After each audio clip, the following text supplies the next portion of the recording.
standing, I'm going to suggest you do the seated after because it's such a great IT band stretch. And when we practice the standing, sometimes we're working on balance, but we don't hold as long and don't go as deep in as seated. So both are useful. Start with your feet hip width.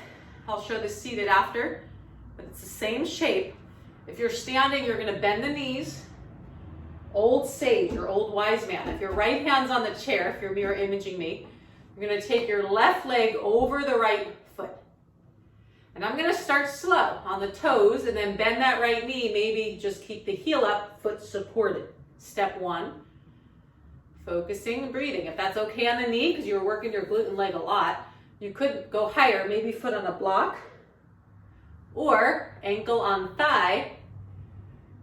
You gotta really sink into that squat. Seated, try the same shape seated. See if you can get the ankle on thigh. If not, on the floor on a block or floor. Now the standing or seated can also turn into a balance.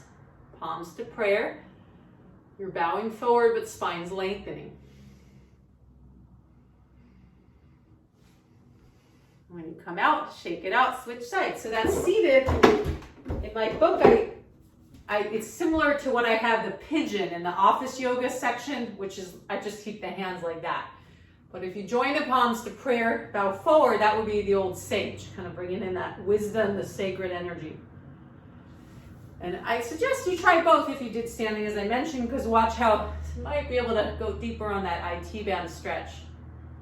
Seated. Okay, but if you did one side balance and it's comfortable, try the other side. Start slow. That standing leg has got to bend to work your butt, right? You know the expression, gotta work your butt off. We're literally working the glute. I feel it, glute strength, but my knee feels okay. If yours doesn't, do the seated. We don't want to strain the knee, either foot on block or ankle on thigh. Maybe prayer if you don't want the chair. Old sage.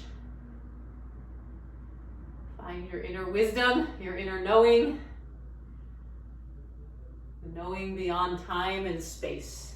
Okay, and then mountain pose, Kapotasana. Close your eyes, observe the body. Just for another idea for standing, you can also hold the chair behind you like this. Bend the knees, and then take the foot in front like that, or here. You could do it that way and have the support of a chair versus one arm. Going on the side will be a little harder. It helps you find balance more. So you can choose. I hope that was fun.